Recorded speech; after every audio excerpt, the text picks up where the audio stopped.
Hey everybody, welcome to Obscurities and Miniatures, and we're back with another all-metal looking War Machine figure from the looks of things today. We have, for the Retribution of Skyra, the House Ellowuyr Warden Executioner, which, as you can see, is a dude in very heavy-looking power armor with big, heavy-looking axes and a dramatic cape for effect. What's not to love, right? And with Stargrave here, why do I have to settle for 90s, Star Trek villainry when I can have dudes like this rolling through the table? That is a solid hunk of metal. He is absolutely going to be filling that 40mm base there. I am liking. I've always thought that with the House Ellowuyr stuff, especially for the Retribution, you could probably get away painting them up in Eldar colors, and they probably would actually blend in pretty decently. Hoo boy. I don't think that axe is supposed to look like that. I have no idea. I'll have to look at some photos. That's one thing that kind of is bumming me out lately with Privateer's website, is they used to have really good, nice 360 turnarounds of almost every model, and then they really haven't updated that since. I know Flash kind of died, and they were all in Flash. But it was nice just to get a good look at the other sides of the model, and honestly, that's kind of why I like doing these videos, is to let you guys get a look, because, well, sometimes the companies don't offer them up anymore. Very elaborate looking helmet and a similarly styled axe for his other hand. Very symmetrical today. I have no idea. And you can't see it in the picture. Look. I really don't know what I'm doing with those axes. Ooh boy.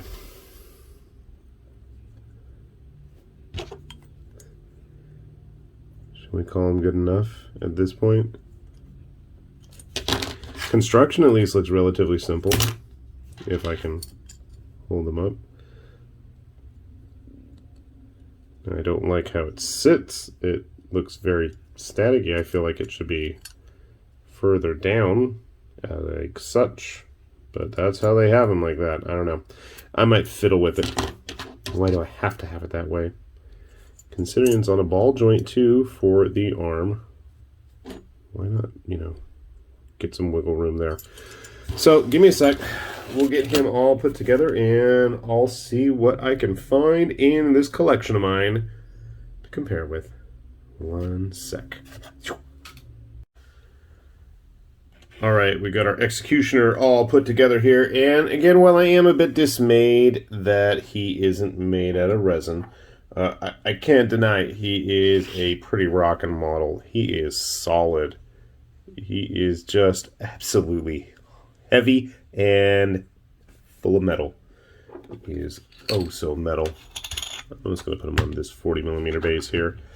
So, yeah, I mean, I think he is sci-fi enough for just about any purposes. And speaking of other sci-fi models, I gotta say, I was putting together the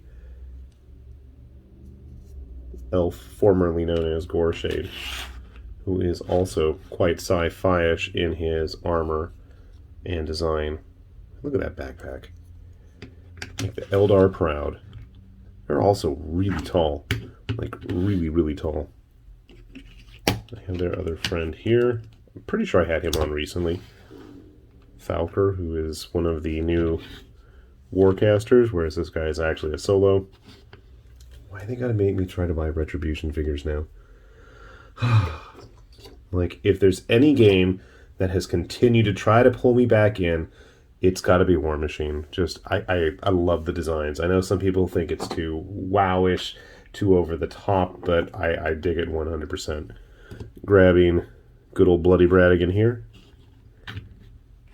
You can see, again, they're quite big. I mean, Bradigan himself is a little bit larger than the average GW human, which absolutely is going to be larger than like a Frostgrave model that I'm desperately searching for. Where are you, Frostgrave people? Dude, did I put them all away? Shocking. Wait, no, I didn't. Here he is. All right, yeah.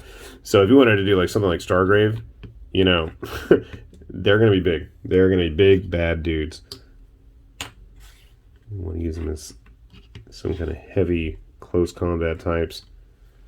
Even with a GW Marine in there.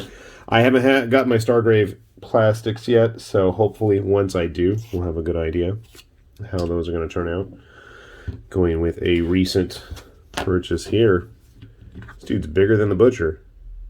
That's saying something. You know what else is saying something is how crappy of a job I did trying to fix this. Of course, everything snapped.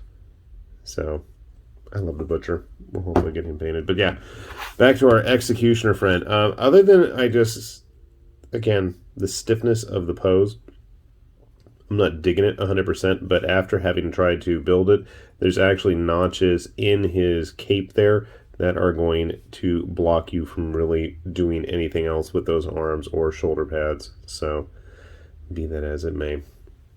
At least he's in some good company. Hopefully I can finally get these guys started up. Honestly, I was really waiting for him anyways, so I think I can finally get the show on the road for painting up all of my Retribution guys again. Once upon a time, I did have a fair amount of Retribution guys. You can actually still see them, I think, on Daka.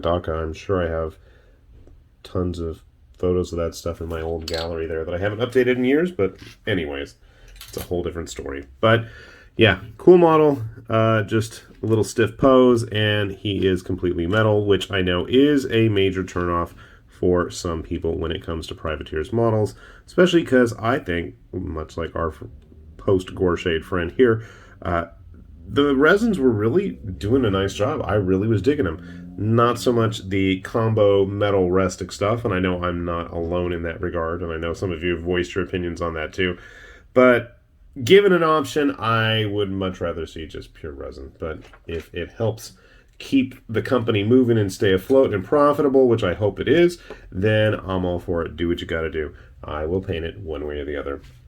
With that said, this has been High Lord Tamberlane with Obscurities and Miniatures, saying thanks for watching, and we will see you back here soon. Bye-bye.